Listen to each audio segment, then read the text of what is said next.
questioning is perhaps the greatest gift we have as human beings. Science is more than a body of knowledge. It's a way of thinking. It's a way of thinking that teaches us to question everything we think we know. Science came about by developing techniques, methodologies for gaining reliable knowledge about the world. We have at our fingertips the technologies that were only possible for the largest governments and corporations 20 years ago as an individual today. If human civilization continued at anything remotely like the current pace of technology advancement for 1 million years, where would we be? I think we're either extinct or on a lot of planets. The good thing about science is that it's true whether or not you believe in it. We hold the scientific method in high regard because it works. If it stopped working, we'd throw it out. Discover the past. Create the future. This is the Here and How podcast.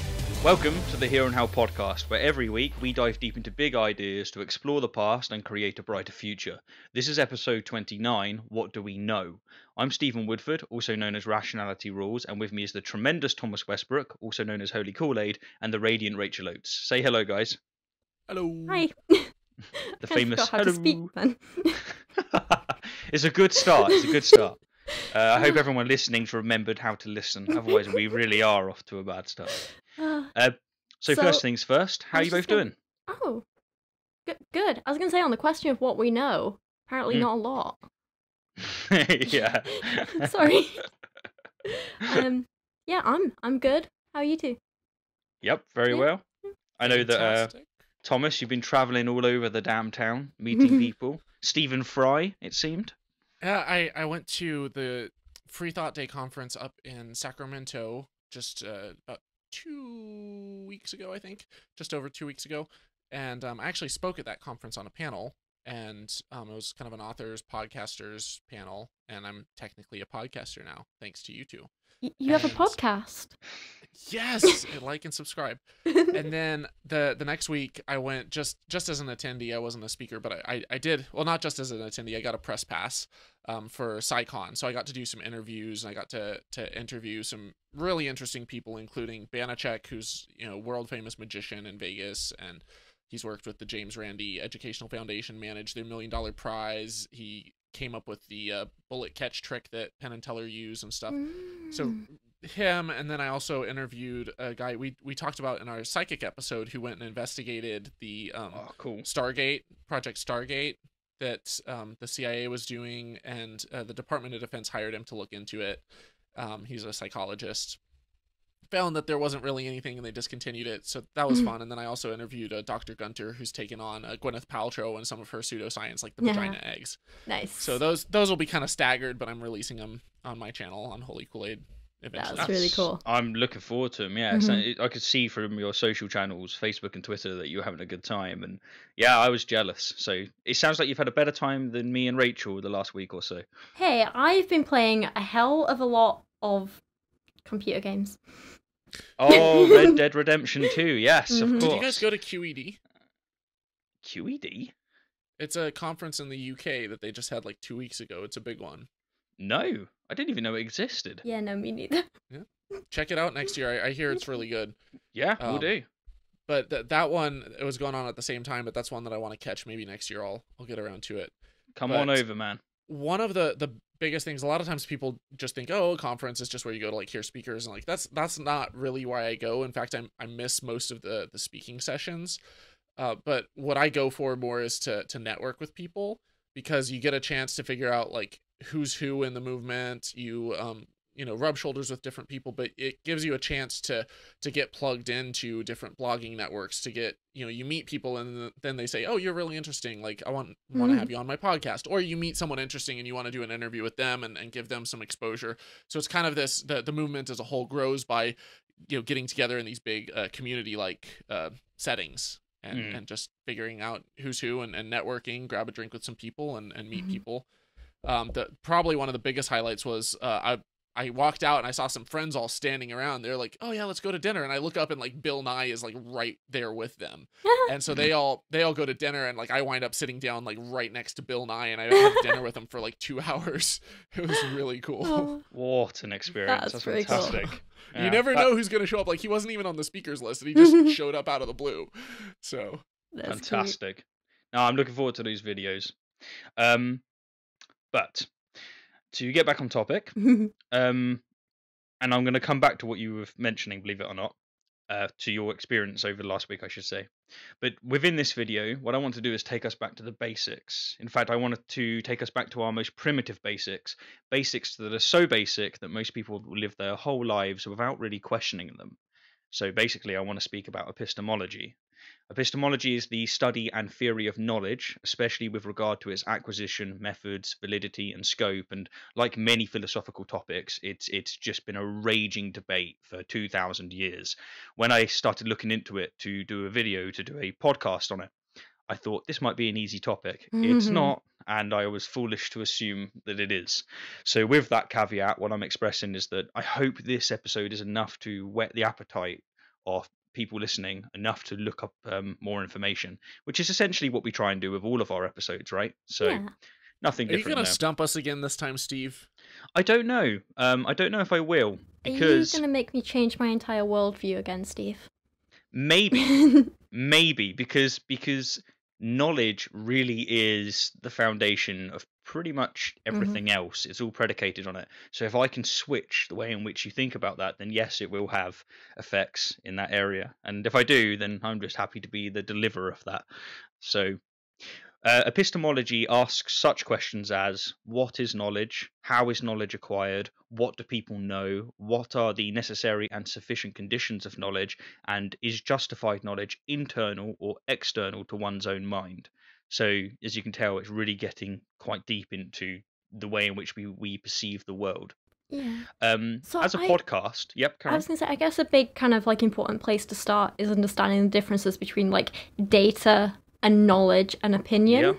Yep, absolutely, yeah. Luckily, philosophers have these definitions nailed, which is really nice, and it's unlike other areas of well, it's in direct opposition to, say, religion, where things are fluffy. Yeah.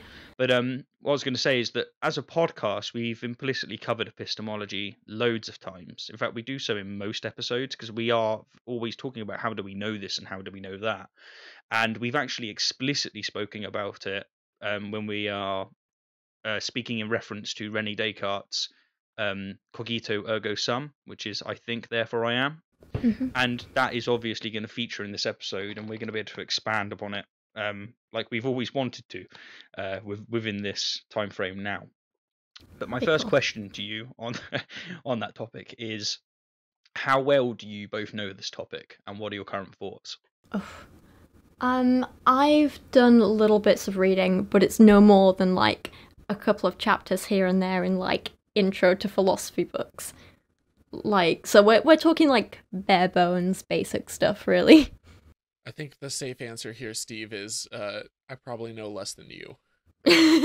I'm not so sure, because I thought that I knew a fair amount, and then I did a bit more research, and I thought, how can I formulate this to be able to whet the appetite of others? And I realized this is much deeper than I thought, and there's so many avenues, so hopefully I can take us down the interesting ones, or enough. But let's start with a simple question. Do you know that you're now recording this podcast? And if you do, how? Yeah. Well, my sensors are picking up certain bits of information. Like, for example, I can see there's a red recording light on my audio recording app. I can see there's, like, a recording timer going up on my OBS app, things like that. So they're, like, things that my sensors are picking up on, but that's, like, the data. And the knowledge would be knowing that, like, applying that to mean that it's recording. But I guess it kind of comes back to the thing that me and you, Steve, were talking about with Alex that time, about how we can't really know everything for sure, but within that we can kind of know what we... This is really hard to explain, but, like, we have a set of rules that we know work and make sense within our known universe. And so if we kind of, like, stick to those, we can say that we know things to the best of our ability. Does that make sense? Yeah, so it seems, correct me if I'm wrong, that you're Mhm. saying that we know that there's certain rules and Mhm. regulations in the Mhm. sense of physical, natural laws. Yeah. There's patterns that we've experienced before, such as a light turning on your microphone or your Mhm. camera. This means that it's on. Yeah. All of this is acquired information. It's reasoning and Mhm. empirical. It's sense based. But as you said, it necessarily comes back to your experience with the world, and Mhm. so that's where it seemed like you were saying you don't really know it for certain, but you know it to a sufficient standard. Yeah. I'm so Well, glad you're here to like take my thoughts and express them eloquently. I well, think you do this just fine. I feel like this kind of comes down to um a matter of knowing beyond all shadow of any kind of doubt and knowing beyond reasonable doubt. Mm. Because you can have something where, you know, you could philosophically break it down, and we've said, you know, what if we're living in a simulation? Is it possible? Is it feasible, you know, to be able, is it even, you know, a possibility to be able to simulate everything that we're experiencing from the atomic level upwards? You know, the scale of a computer that it would require, is that likely? What is the likelihood? Is it possible? Technically, you know, conceptually, it's a possibility that, you know, we're living in some type of matrix, that it's all simulated. I feel like it's unlikely. Other people like Elon Musk would disagree with me on that.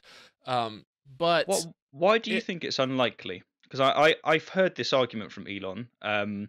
Just to put it so that everyone's on board, tell me if I'm wrong here as well. The argument seems to be that when you look around and you look at people playing games such as The Sims, which is basically a simulation, you realize that there's far more simulations than there is actual worlds, because there's one actual world that we know of, that we're experiencing, that we think we're experiencing, and there's all of these simulations in video games. You can extend that and think statistically that means that it's more probable that I'm in a simulation, I'm in some kind of game, rather than actually being um the real experience, if you will. Why do you think that that's improbable? well, we covered this before in our episode, you know, I think it was called Can We Predict the Future or something, where we looked into, you know, is it possible to simulate every single, you know, state of the universe, you know, the position of every single atom. And my conclusion on it was, if you were actually going to simulate it, all of it, our full universe, you would need a computer bigger than the size of the universe to calculate every single atom and its position and its, you know, trajectory and all this stuff, all the different characteristics of it. We also said that you could technically have, you know, just buffer different sections at a time, and you're only experiencing this small little area around you, and then you go into another area, but you would still have to have some type of saved state, because we have memories of stuff, so there's some type of saving process that would be going on. Why would you need a simulation device bigger than the universe?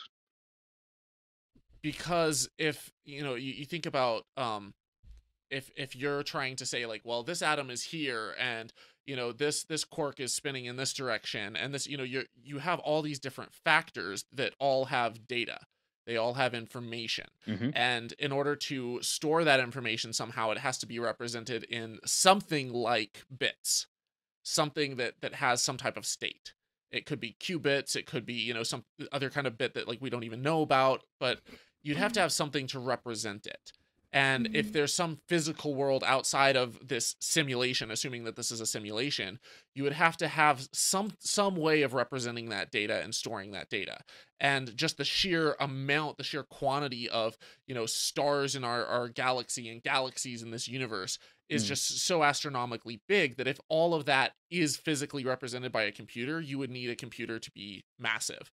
See, I was thinking about what you said before, because you're right, we've discussed this before, but I just wanted to put this across to you. The only reason that we have our notion of size is because we're experiencing it in whatever this may be, which could be That's a true. simulation. Why would it not be? What makes you think it couldn't be the case that outside of this simulation, if it was a simulation, the rules of their universe, that universe, doesn't function like ours? So an atom might actually be massive to them. So they can make it so that everything's processed in a very small space, but it expresses itself in a big way in our visible universe, if that makes sense.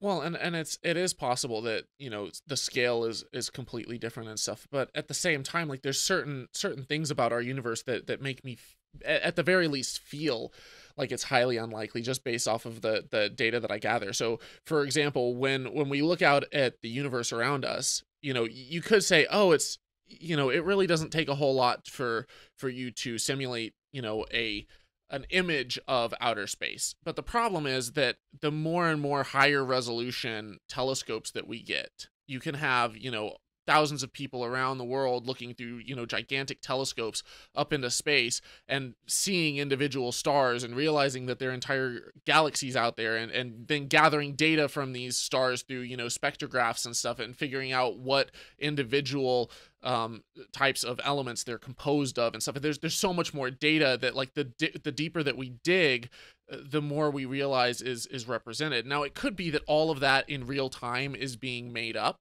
on the fly, and it's being generated, you know, as we observe it. It's being, you know, it's kind of buffering as it goes in real time. It's possible that we could have a universe simulated like that. It's possible that we have all of our entire mind and our consciousness and our memories is, maybe it was just popped into existence from some automatically generated save state, and that it all came into existence last Thursday. There's a notion called last Thursdayism that touches on this. But I don't find it practical to think in terms like that, at the very least. Just to be clear, I don't either, but I don't think that's necessary. So if it could just be that everything is rendered completely. It's not about whether or not you're there to experience it and then it comes in like a video game. It is rendered, but there's no problem there with size, with computing power, because the whatever's powering it operates under laws that you can't even fathom. It may just be that it's just not a problem for it at all. Yeah. But I did want to tap into it because it is very much on the basis of, you know, knowledge, and I thought that was a really good question, a really good disagreement that we had, which really tapped into that area. I think where I wanted. Oh, sorry, Rachel. That's okay. I was just going to say, I think for me, it just comes down to something as simple as, like, until I see some actual proof that we're in a simulation, I'm not going to think that we're in a simulation. There's no point thinking about, like, oh, well, statistically we could be, and statistically this. Like, until there's some actual, like, objective proof, why should I believe it? Because, you know, I might as well say, well, statistically, Bigfoot could be out there. But I'm not going to start believing in Bigfoot until I see some actual proof of him. Nah, I disagree with this. And really? Let me try. Yeah, let me try my best to present it. You can tell me if I'm thinking about it wrong, and if I am, I do want to know. Yeah. The difference between saying statistically Bigfoot can exist is basically saying that just because there's some probability that this proposition is true, this doesn't mean that we should act like that proposition is true. Because I agree with you. It's, you know, we need more evidence here. Like, the evidence you're just saying is not the case. The difference with this argument is, if in premises, it would be something like, we know that there are statistically far more virtual worlds than there are real worlds. And you would basically just say, well, what makes you think that our world is real? You know, World of Warcraft's a game. I get that, but I still don't think it's, like, anywhere leaning towards, like, proof that we're in a simulation, or arguments, or I don't think it's an argument that we are in a simulation. You might as well say, well, you know, there's all these gods in the world, so surely one of them exists. Steve, there's a flaw too in your reasoning. Yes, go on. And that's that you can say that there's far more simulated worlds. We don't have a single simulated world that is anywhere near the depth of complexity of our current world. We don't have any computer program that's passed a Turing test, or that you know is in any way could fool a human into thinking that it actually was conscious. We don't have any example of man-made consciousness yet. I'm not saying that we won't get there, but just that the sheer complexity is unparalleled between our universe and the Sims. It's not even, you can't even draw a comparison. Like, it's not even close. Okay, so I would say you can draw the comparison. The difference is complexity, and I think that it's an arbitrary place to draw the Turing test. Really? But yeah, I do. Yeah, because, for example, I don't believe in free will, and yet I have the illusion that I have it. So really, what's the difference between free will and no free will? There isn't. It's all mechanical determinism. But we've labeled some emergent property as something special when it is to us, but it's not to the universe. But But people do this, they do the same thing with God. They'll say, oh, look at how many different man-made objects there are that couldn't have been made without a creator, and they look really complex. Well, this universe looks really complex. Like, it's more likely that God created the universe. And it's like, well, no, but we don't. So do you think that reasoning is similar to what I'm presenting? We don't have any example of humans creating universes. If we had examples of, you know, millions of humans going out there and creating new universes, then it's like, well, you know, okay, we've got a lot of examples that's the case. But we do. That's the point. We have millions of examples of simulations being created by humans.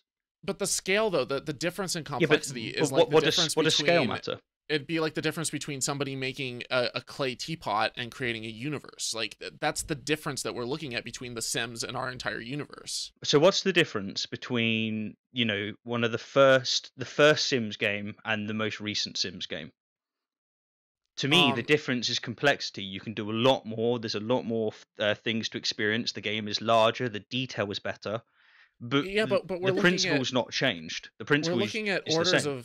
We're looking at orders of magnitude that would be like the difference between one Sims game and another would be like walking across your backyard as opposed to walking around the entire solar system 10 times. I think a big step up in difference is that, like, for someone to create a simulation that was similar to ours, the characters in that simulation would have to act completely independently of, like, input, and they'd have to think their world was real, and they'd have to be able to, like, at least have the illusion of thinking for themselves. And we haven't got there yet. Have you ever seen those they'll have like videos on the scale of the universe, and they'll show like the distance between, you know, New York and Los Angeles, and it seems like this massive distance, and then they start scaling out and you see like our world, and then you see the difference between our world and like Jupiter, and then our sun, and then the next biggest, you know, star and planet, and then the size of galaxies, and it just keeps going out and out and out and out. You're like, holy crap, this is like mind-blowingly big. Like our mind can't even just grasp just the scale of the universe. Well, the types of details that we're rendering in The Sims is it's like a tiny little sandbox, a tiny little room. It's nothing. It's absolutely nothing. And it's taking the biggest supercomputers in the world that we have to try to simulate, you know, simple little calculations that NASA's using, you know, to simulate like a rocket launcher, to simulate, you know, different astronomical events. We're not even scratching the surface of like 0.00001% of, you know, what it would take to start even thinking about simulating something the size of like our solar system, which is tiny compared to our universe. Yes, I completely understand where you're both coming from, but I honestly do not see complexity to be an issue. If you take a decade ago and you look at the size of hard drives, and then you take a decade before then, the differences we're looking at per decade is astronomical. You know, it used to be, I remember having a PlayStation 1 and my memory card was 8 megabytes, and that was an expensive one, and that was amazing. Now we have 5, you know, terabytes. That difference is massive in a very short amount of time, and all that's happened is, hey presto, we've had more knowledge on how computing works, and it's allowed us to have this difference in technology. I know what you're saying, but until I see it, I'm not going to believe it's possible, if that makes sense.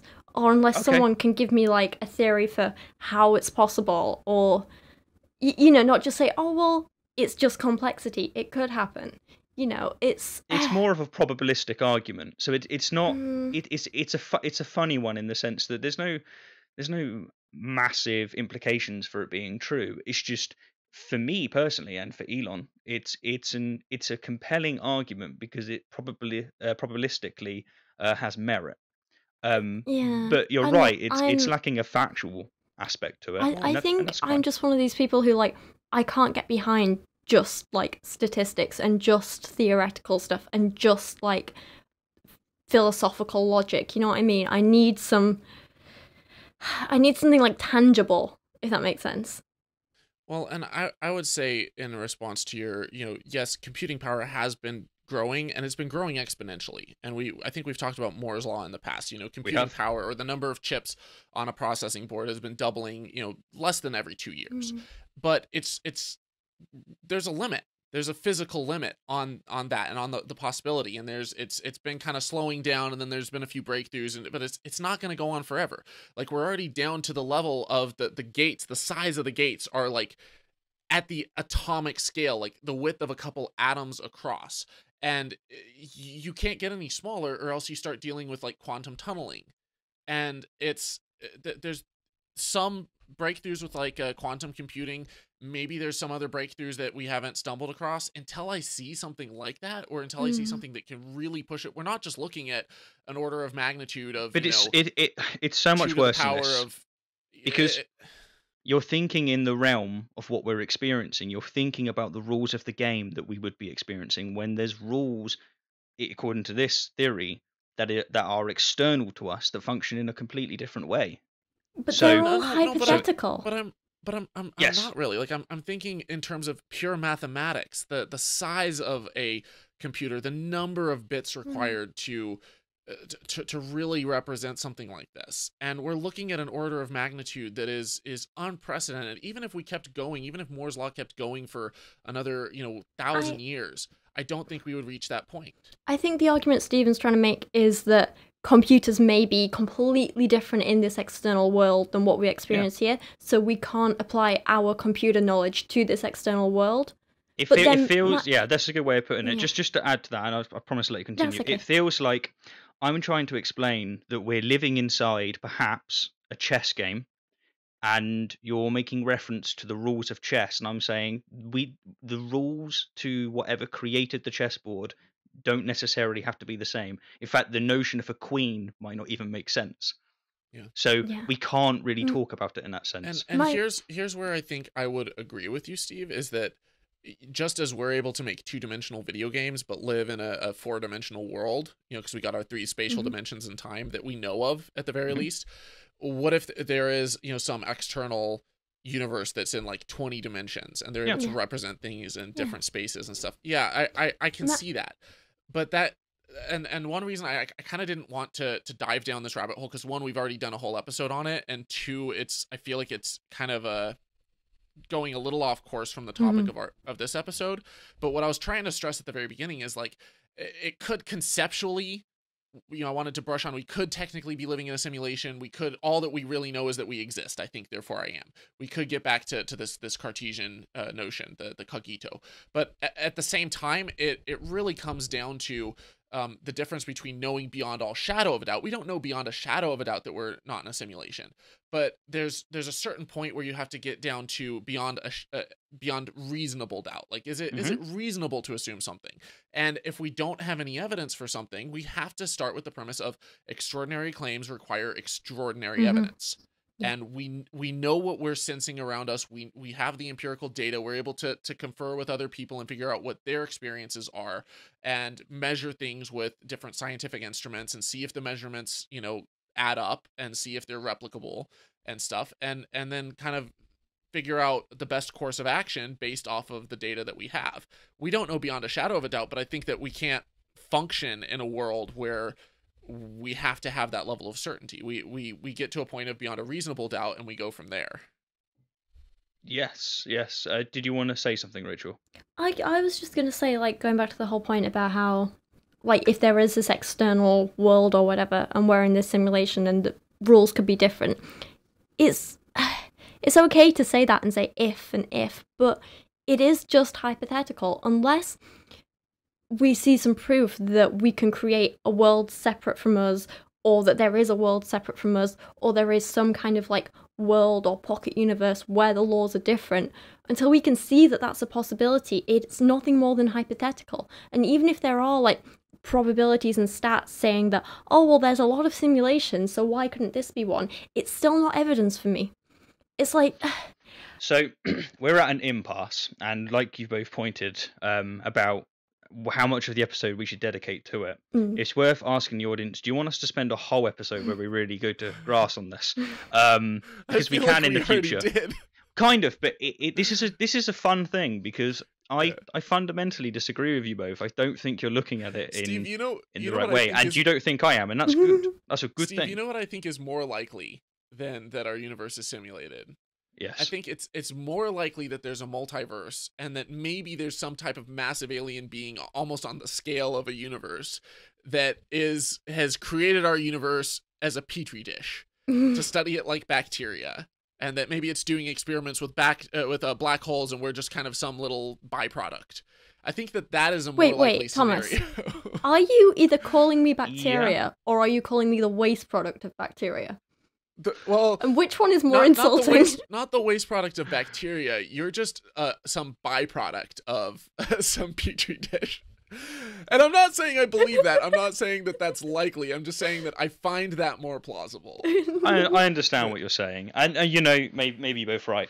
I'll definitely be looking this up more. So, but yeah, and I respect both you and your opinion, and I think it is a possibility. Like, and the way that I laid out my caveat for how I think it might be possible is if it's not all rendered at once, but that only our experience around us is being rendered almost in real time. We're experiencing it. It's being saved in our memories as to what we've experienced. The entire universe being rendered all at once, unless there's some absolutely insane, 10-dimensional technology like representing all of it. I find it very implausible.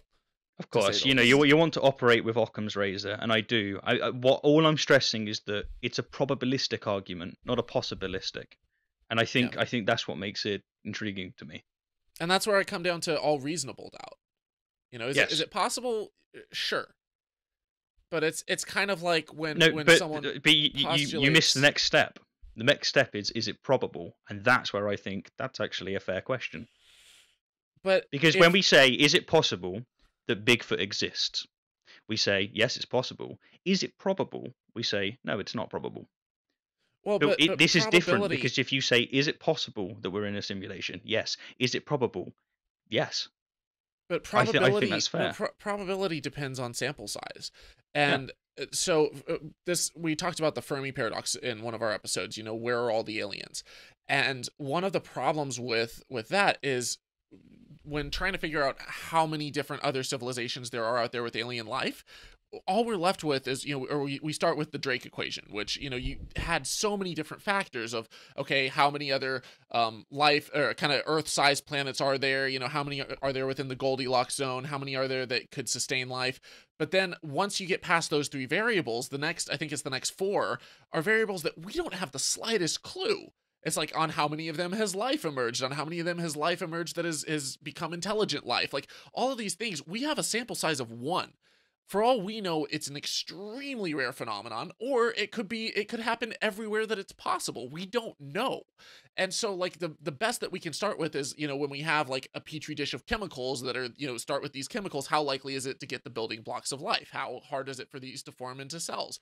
And we're just now kind of piecing that together, but we don't have a big enough sample size to say beyond a shadow of a doubt that there is or that there isn't a massive amount of extraterrestrial life on other planets that's intelligent, that can travel through space. Like we just don't have the starting point or the I agree of data to really even run these equations. And so without that, like we've never seen anyone simulate a universe of our size. So we have a sample size of like, we don't even know if ours is or not. So we have a sample size of 0, if that makes sense.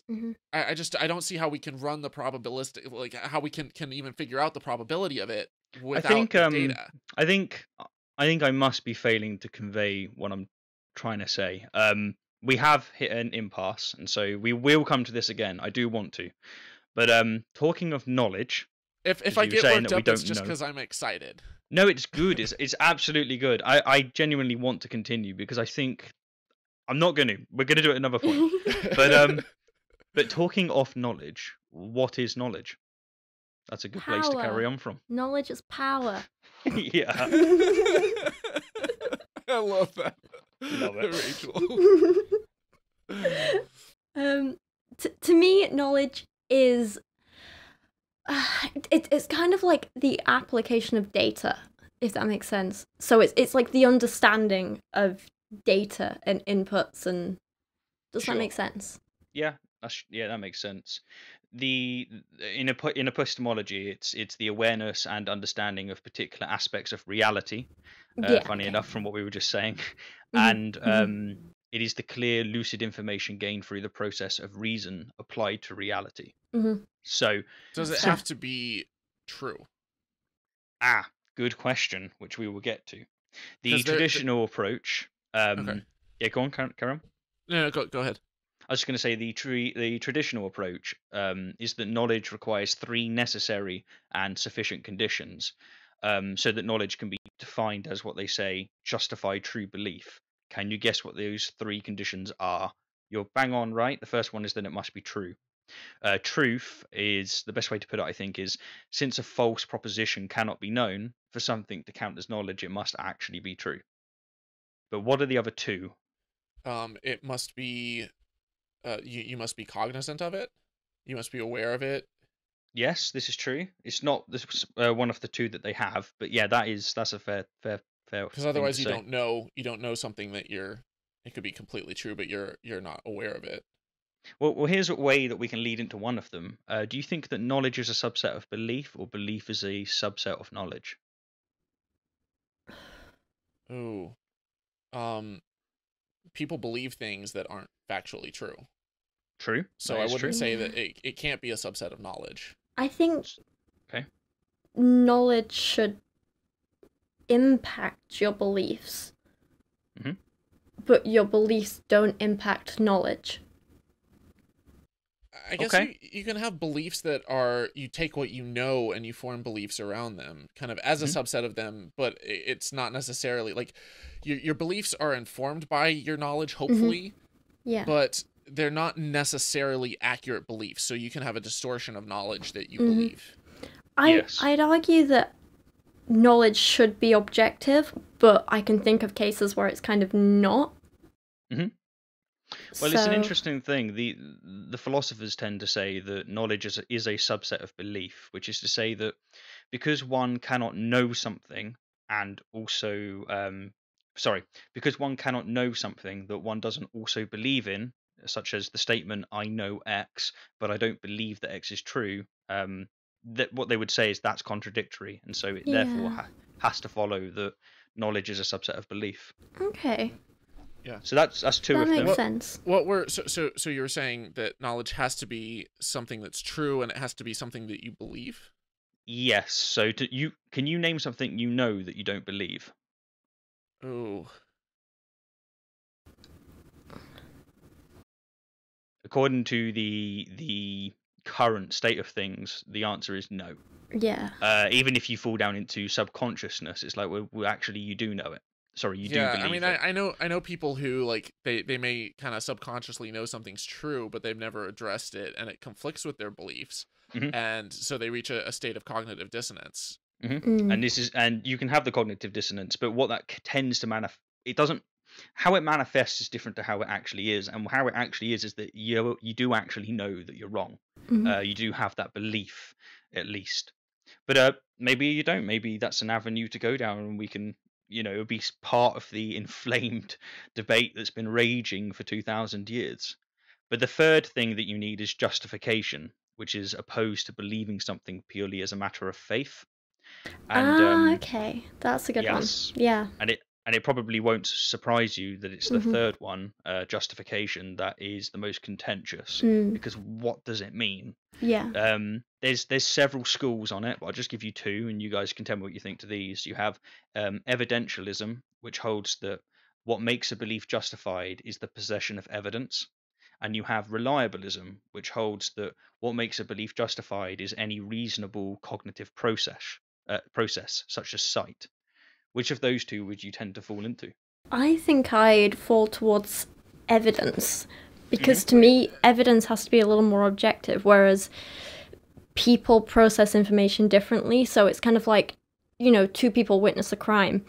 They might have remembered it slightly differently. So if one person says, the guy had brown hair, and the other person says the guy had blonde hair, they might both believe they're right, but, the actual objective evidence is going to say he either had brown or blonde hair. But if you go with the other one, what was it, reliable? Reliabilism. Then technically they could both be right, because they're both processing information that they took in. Wait, Does that make sense? How did you define the second one? So reliabilism holds that what makes a belief justified in any is any reliable cognitive process, such as sight.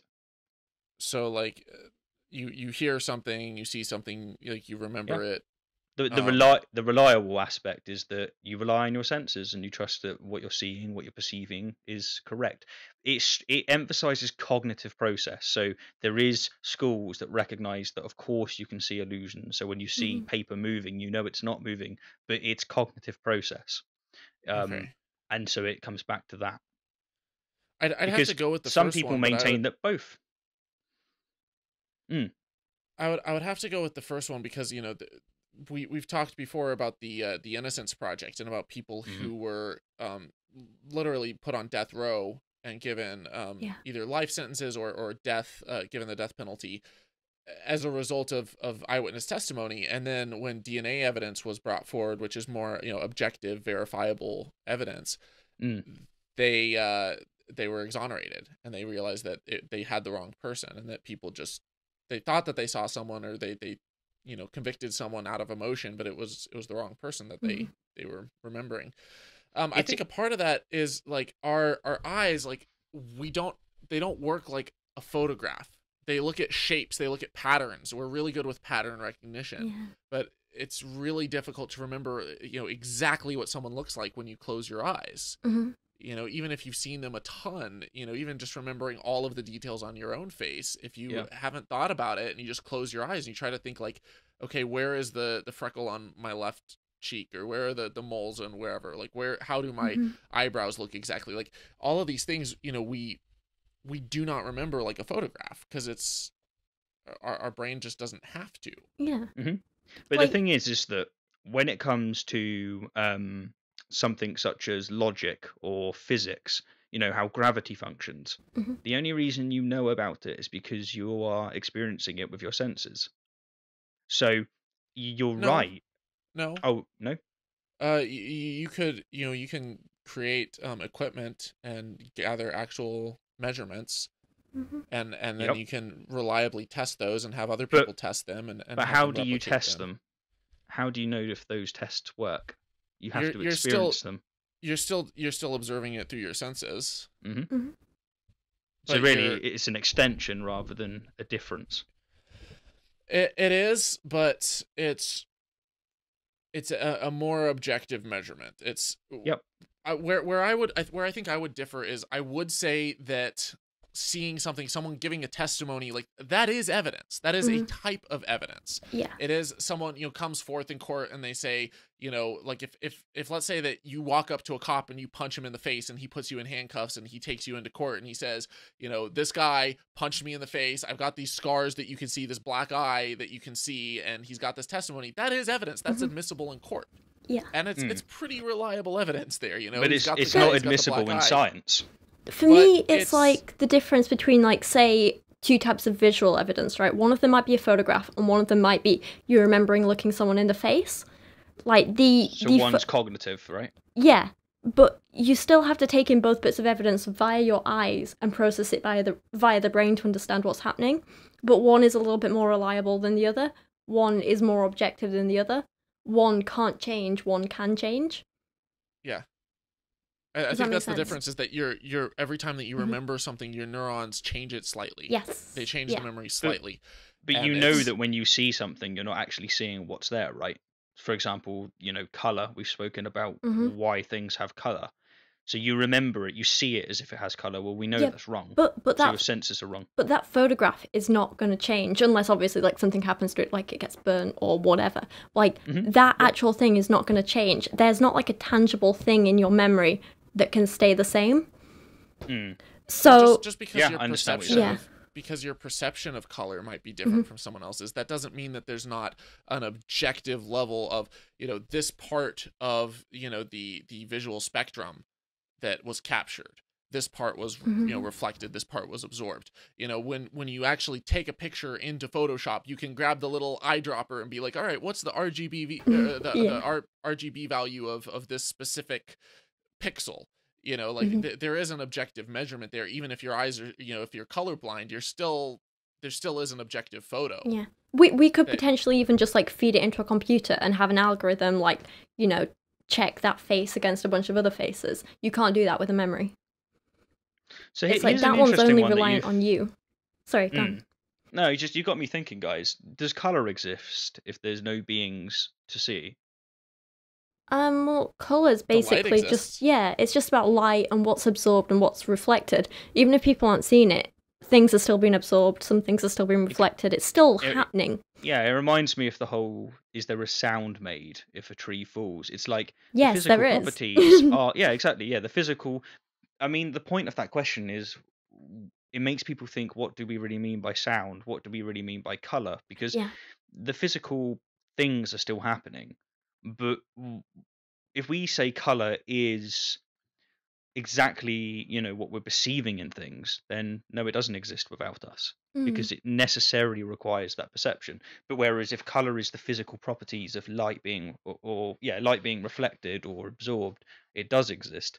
It falls into that kind of area there, which I think that's pretty damn fascinating. Well, it's like if a tree falls in the forest, when it crashes, all the sound waves go out.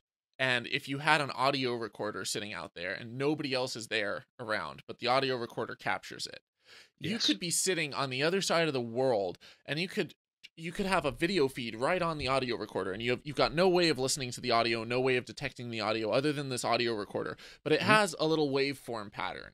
And you could observe that waveform pattern and say yes or no objectively there was or there wasn't a noise that was captured. And then you could take that, and every single time that you saw the waveform pattern, you could take it, ship it back to you or something, and play that back and realize, yes, there was actually an audio, that was captured. Or if there's no waveform, you're like, oh, hey, like, I'm pretty sure it didn't capture anything. And you could objectively test that. Like it's and you having that wave is always going to be more objective, better evidence than, say, me or Rachel saying, no, we was there and we heard it. Because it's objective in that sense. It's like the photograph that Rachel was saying. Yeah, you could have had, some experience where maybe you were on some drugs, or you had some, auditory hallucination or something, and you thought you heard something, but you didn't. It's your brain is subject to all kinds of it's a chemical storm that's going on up in your brain. Like it's not exactly as reliable. I'm brainstorming here, Steve. That's what I'm going to call it from now on. Apparently that's offensive to say now. Thomas Westbrook doesn't think, he brainstorms. That's so totally brainstorming is ableist. offensive. Yeah, it's totally ableist. Brainstorming? How is it? Yeah. How's that offensive? It was something to do with it either offending kids with like learning difficulties or epilepsy. I don't know which one. It was something. What? Yeah, no, they were told that teachers can't use it in school now, like the term brainstorm. Yeah, you have to say like mind maps or like idea something. So, hey kids, let's get together and mind map. But mind mapping is very different from brainstorming. Brainstorming is just kind of come up with ideas here and there and like throw it together and see what works. Mind mapping is like you take a specific outline and you're like, all right, we'll put this idea here and then link it to this one and create like an actual web of ideas. There's terms you can use and terms you can't use apparently. God. But there you go. As the storm, I brainstorm. So suck on that, PC people. Yeah, PC. We should do a whole episode on PC. Fucking bastards.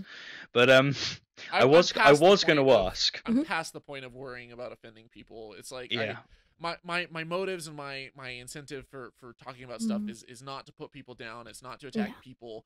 I love people. I care about equality, but I've stopped caring about offending. It's just insane. It's definitely a big learning curve I've had to deal with recently, because one of the things I've noticed since I started YouTube is that obviously like people come to my videos and they don't know me, and they don't know that often when I speak about something, I do have the best intentions. I don't want to go out of my way to hurt people, but on YouTube you have to be so specific in what you say, otherwise they're like, but, or like you say something and like I was talking about how it is an objective fact that being overweight or underweight is detrimental to your health. And like I was saying, that's an objective fact. That's not an opinion. And people are like, yeah, but I can't believe you just go up to people and call them fat in the street and say this and this. I'm like, I never said that. That's not the point I was trying to make. And so people sometimes like think if you don't specify all these certain things, you're being offensive to these people. And I'm just like, it's kind of exhausting. Yeah, and Well, it used to be that you got in trouble for saying something bad. Now Yeah. you get in trouble for For not not saying it. saying, Yeah. not caveating all the damn time. Yes, We live in a yes. world of, That's the honestly, this difference, is too. helicopter parenting. Yeah. Like I live in the South. The South is literally the obesity belt in the U.S. Yeah. Mhm. And it's to me it's like, yes, many of my close friends and family members, struggle with weight. I think it's horrible to judge someone's intellect or their value as a human being based off of their weight. But at the same time, to not be able to talk about anything, even if you care about someone, like, is your doctor not allowed to say, hey, like, Yeah. you really should start dieting and eating better? Like, that's an objective fact to have better health. Am I gonna walk up to someone on the street and be like, hey, fatty, you need to hit the gym? It's like, no, they already know. They Yeah. already know, and me being an asshole about it isn't gonna make their life better or easier. I understand that, but at the same time, for me to objectively talk about the topic as a whole, and to talk about the importance, or for you, Rachel, to talk about how extreme anorexia is unhealthy and extreme obesity is unhealthy, that's just a discussion. Yeah. Why are people so like? But facts have always been inconvenient and been shunned. Like, for example, there are facts, sorry to say it, but there are facts to do with race that are inconvenient. They're not good to know because it's just the way it is. But we couldn't have a conversation about them because you were immediately deemed racist. Have you ever noticed? Now it's expanded to the most stupid of things. Yeah. Have you ever noticed how if you make a joke or a comment or a statement about someone who's overweight, it's never an overweight person who calls you out on it. It's always like a thin person who's like, I'm offended by that. Or if you talk about Islam, it's never a Muslim. Well, sometimes it is, but like it's usually, someone who's just like a liberal, atheist or Christian or whatever that's like, that's offensive. It's like, dude, we're talking about ideas here. You make a comment about anything. It's never the people group, because they're always kind of cool about it. They're like, oh yeah, I get that. Okay, whatever. Like, we understand. We know your motives. You're cool. We love you. It's always someone else who's on the side that's like virtue signaling and trying to be like defensive. And on the one hand, God, this is a topic for a whole nother episode. Like, on the one hand, I understand like standing up to bullies. I understand like if someone is marginalized and they're hurting and stuff, like, yeah, you want to stand up for them. You want to be supportive. You want to encourage and be like, hey, like, you know what? Like, I don't think it's cool to just put down and insult people.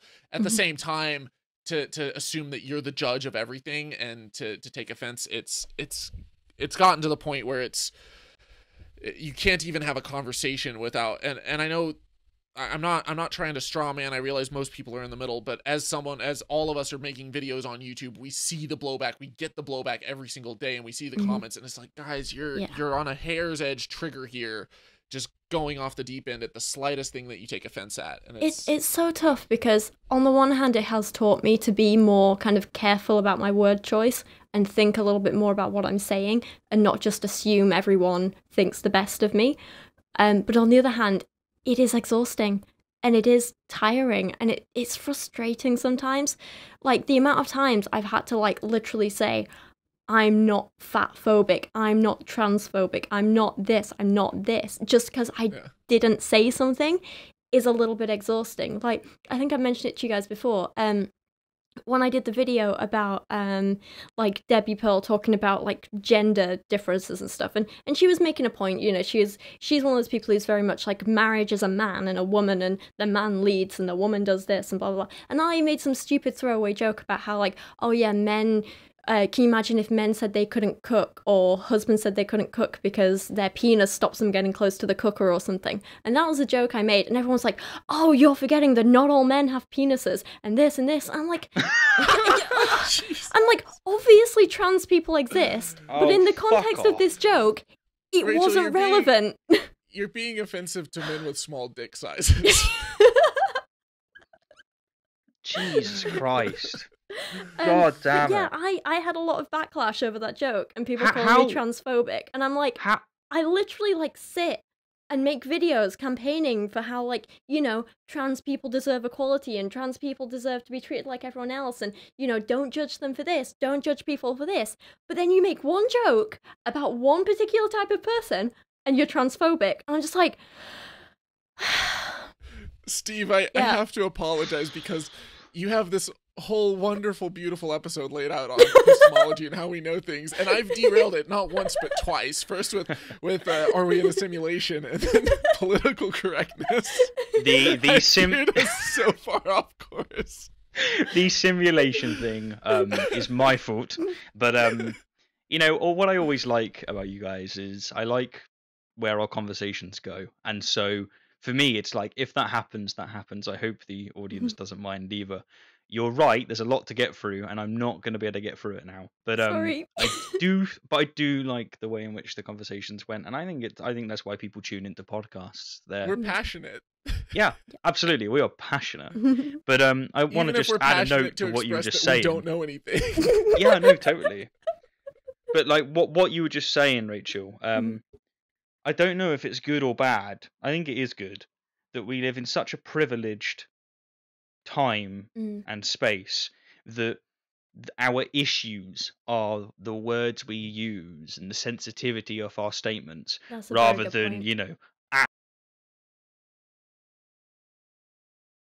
It's sad. It's really sad, and I don't think it to me it really does represent the death of Enlightenment values, and I'm deeply saddened by that, and I just wish that my generation and the one after would grow the fuck up. But Do you really think it's the death of, or do you think it's the struggle for? Because there's a lot of pushback. Brexit left me.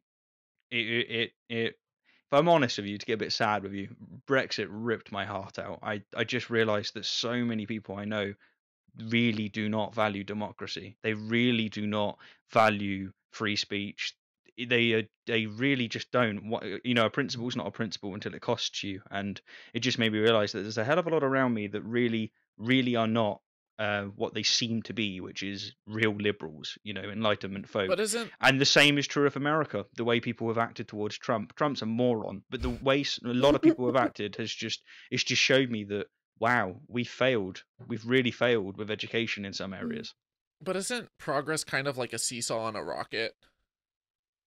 Yes, but I mean, you'll have moments where you're super high and moments where you're super low, and it's kind of going back and forth between the two. But on the whole, the entire structure has been steadily rising. Well, right now, I would say we're on the low. You'll see ups and downs, but you look over the course of the last 500 years, and equality and violent crime and all this stuff, like everything has been improving for the better. Steven Pinker just gave a lecture at SciCon on this that was really good, and his whole book, Better Angels of Our Nature, is entirely premised around this. But it's undeniable. Like you look at the data from an eagle eye perspective, and it's like, yeah, there's points when there's a dip. There's points when the world is more violent. But on the whole, on every single objectively measurable factor, things are getting better. Would you say it's got better with liberty? Yeah, that's one aspect. You see, one aspect of it is the rise of you see the rights revolutions, and there's this focus on the value of the individual, and that's played into it. Yeah, no, I see this, but I'm detracting again, Steve. It's okay. What I will do is I'm going to wrap us up then, and I'm going to bring us back to. I was going to ask, how is knowledge acquired? But we have very much tapped into this. But in epistemology, propositional knowledge is divided into two types, and we've kind of covered them, but it'll be interesting to see which one you fall more under, even though both are correct or seen as correct. And the first is a priori, which is non-empirical, where knowledge is possible independent of or a prior to any experience and requires only the use of reason, so knowledge of logical truths and of abstract claims. And then you have a posteriori or empirical, which is knowledge. Where knowledge is possible only subsequent or posterior to certain sensory experiences. As said, we've covered those two in a way, and I've emphasised that while I think a priori knowledge is something that we definitely operate on, I think there is an implicit assumption that what we're experiencing is true, because you need some kind of anchor in order to get any knowledge to get off the ground. But I think that would be a relatively good place to wrap up, considering the angles that we went off. Tiny little. Yes, I was going to ask you both to absolutely say something before we end. So do it. in terms of knowledge and how we acquire knowledge, I see a lot of people that say, oh, science is only one way of knowing. And it's what I'm looking for, what I've been waiting for, what I've been asking them for ages is, okay, what is a more reliable way of knowing? What has science determined and discovered that then, faith or revelation or, religious ancient wisdom has come along and disproven later? And I have yet to see a single example of that. It's always after science comes along and says, oh, well, maybe we didn't know all the facts about this, but now we have better information. Then religion will come and try to take the credit afterwards. And they'll be like, oh yeah, there's some verse that seems to indicate that that's the case over here. And they'll take credit for it. But I have yet to see someone come along and be like, no, here in the Bible, it says that this is the case. And then they come along and they show that the Bible was true. Proving it through the Bible. It's always science that gets us there. And so if someone can show me a way of knowledge that is more reliable than the scientific method, and the scientific method, it uses logic and reason, and it's the basis for everything that we know. People will say philosophical truth, but again, you can have, you can walk through something logically and all your premises can be sound. And the logical structure of your argument can be perfect, but if you don't know whether or not the premises are true, it's useless. And the only way to verify whether your premises are true is using the scientific method. But the only way that the scientific method can be shown to be true is by using your subjective senses. It's like a weird circle. And I mean, that's where it kind of comes back to, we observe and we feel and we sense everything around us. We create this kind of interpretation of our reality. And in order to live through it in any kind of practical, functional way, we have to lay out a groundwork of what we know based off of, reasonable doubt. And the scientific method so far has been the best way of accomplishing that. Yes. Yeah. Rachel, any parting words? Oh, putting me on the spot now. Very good. I agree with what Thomas said. No, fair play. You said at the beginning, one of you said at the beginning about we're going to end by saying we don't know anything. I really do not think we know, other than, I think, therefore I am, which is not saying a lot. I really don't think we know anything for certain. And it doesn't necessarily have to change everything, but it's always good to operate with that knowledge in mind, if you can call it knowledge. I think while we may not know beyond a shadow of a doubt if we live in a simulation or not, we have more knowledge now than we did several hundred years ago. Yeah. That the ancients were not the wise ones. They were the infants of our civilization. We've been around longer. Our civilization, like the human race has matured and has advanced, and we know more now. The collective body of human knowledge and our accessibility to it through the internet is vastly superior to anything that we've had before. So yeah, we still are scratching the surface of what can be known, but within the realms of what we do know, what we can gather about our universe, whether it's a simulation or not, we know more about it now than we ever have before. Yeah. I think it's maybe important to also clarify that while we might not ever know everything without a shadow of a doubt, or know anything without a shadow of a doubt, that doesn't mean that the knowledge we do know beyond reasonable doubt, it doesn't lessen that. The same category. Yeah, exactly. It's very different. And it's also kind of important to know that there are sort of different almost like levels of knowledge, or some knowledge is more reliable or useful than others. For example, someone might know that their acne, cleared up after they used pee, but other knowledge suggests that putting pee on your skin is bad. So do you know what I'm trying to say here? Yeah, I mean, it could be the person got piss on his face and then his acne went, or her acne. Yeah. But the interesting thing will be is whether or not they claim it was the pee that did it, because it could just be that actually it was something else. But the only way to know for sure whether it was the pee or not is science. Is the scientific method. Do a double-blind test against a placebo. Yeah, I was gonna say, does that involve repeating the experiment? Yeah. So this will be This will be the third derailment, and I don't think we'll retain subscribers if we go down this route. So, I want to say, though, I want to cover in a future episode, I want us to dive into abortion. Mm-hmm. Yeah, do it. And one of the things that's connected to this episode is this notion of, is philosophical truth, can it stand alone apart from scientific truth?